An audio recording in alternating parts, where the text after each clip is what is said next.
reasonable people cannot differ is that when Mrs. Thatcher says that no news of the Peruvian proposals reached London until 3 hours after the Belgrano was sunk, or more precisely, in answer to the Shadow Cabinet, written on behalf of the Shadow Cabinet by Denzil Davis, the spokesman, she said the first indications of the Peruvian proposals reached London at 11:15 p.m. Sunday, 2nd of May. That is not true. Michael Harbottle used the word sabotage. I haven't used that particular word before, but I think it is a very apt description of the situation. Now, you asked me some precise questions. First of all, about the Belgrano itself. Though from the 2nd of April, I had opposed the sending of the task force, as you said in your introduction on the 3rd of April, had pleaded to speak, to put a dissenter's point of view, that Mr. Speaker George Thomas, to his eternal discredit, would have none of it.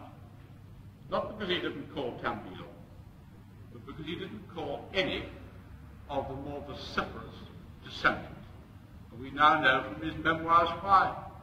Because he took a view of the national interest that the Prime Minister had to be supported. The memoirs of George Thomas really are very revealing. On the 4th of April, I made a statement fully carried in the heavy newspapers that the sending of the task force was the most ill-conceived expedition to leave these shores since the Duke of Buckingham had left for La Rochelle in 1627. And daily opposed the sending of the task force. However, I want to tell them that I did not criticize the sinking of the Belgrano on the 4th of May.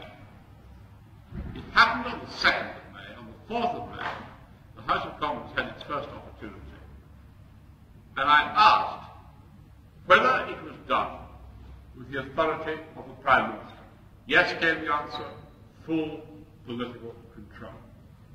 And because war is very nasty, and because, like my colleagues, I believe the explanation that John Mott had given that this was some submarine commander acting fast to protect the task force, because after all, the Belgrano was converging with the word on the task force.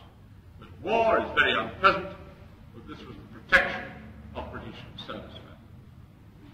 And that was what I accepted as gospel until July 1982, when I read on page 7, it was, of the Scotsman newspaper, an artless article by a reputable journalist, Eric Mackenzie, who'd been sent to welcome home the conqueror to Faslane, and had asked a question that flowed logically from what Nott had said in the comments. Why, Commander Redwood Brown, did you sink the Belgrano? And his answer was very revealing. Oh, he said, I didn't sink the Belgrano off my own bat. I wouldn't do a thing like that. I'm a first-time submarine commander. I did it, he said, on orders from Northwood.